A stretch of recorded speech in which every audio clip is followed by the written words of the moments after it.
My name is Malcolm Price.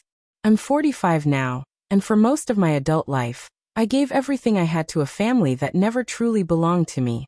At 29, I married Elaine, a single mom to a clever, wide-eyed 6-year-old named Sienna. Her father had disappeared before she could even speak. Elaine used to say she was waiting for a good man to help raise her daughter. I believed I was that man. Life started off promising. We didn't have much, but happiness came in abundance. I worked construction during the day and picked up side jobs in the evenings to save up for Sienna's future. I taught her how to ride a bike, helped with every school project, and never missed a performance or celebration.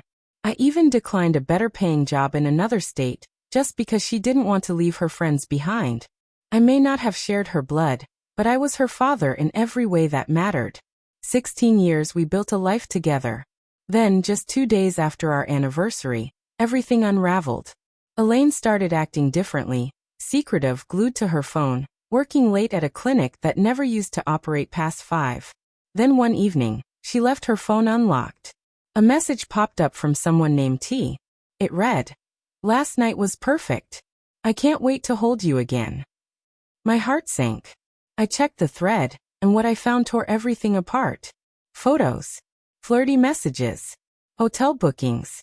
This affair had been going on for months with a guy named Travis, younger, arrogant, and clearly not concerned with commitment. When I confronted Elaine, she didn't even bother denying it. Just coldly said, "I didn't think you'd find out." I left that night and stayed at my brother's place, feeling hollow and betrayed. After a few days, I called Sienna, hoping for some understanding, anything to reassure me I wasn't entirely alone. But instead, she hit me with, "You're being selfish. It was one mistake. Mom deserves to be happy. You're being dramatic." That shattered me more than the betrayal itself. I had raised her, sacrificed so much for her.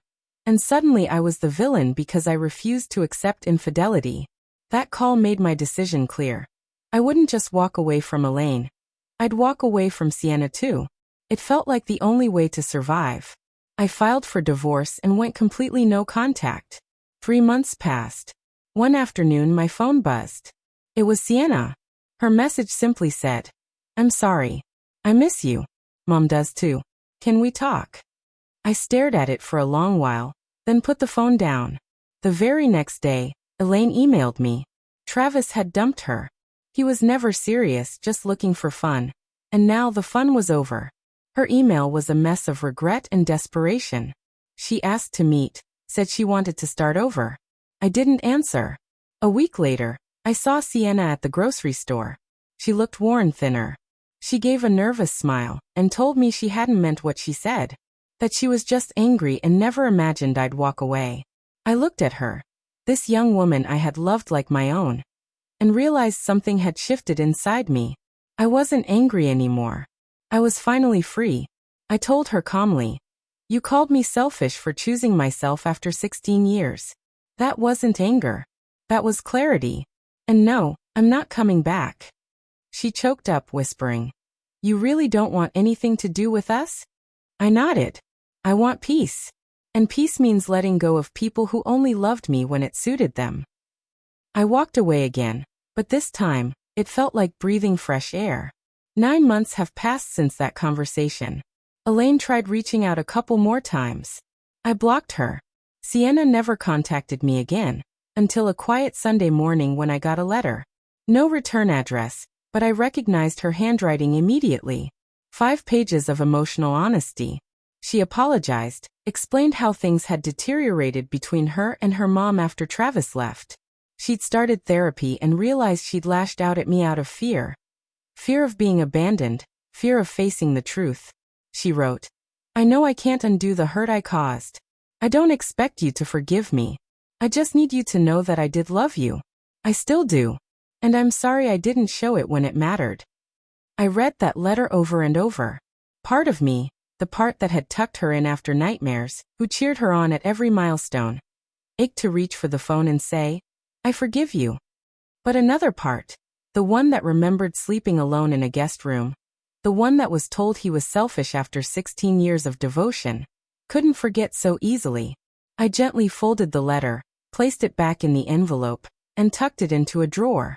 Not out of bitterness, not to punish her, but because some things, once broken, don't need to be fixed. 2 weeks later, she showed up again. This time at my job. I was out coaching the high school football team when I saw her standing by the bleachers.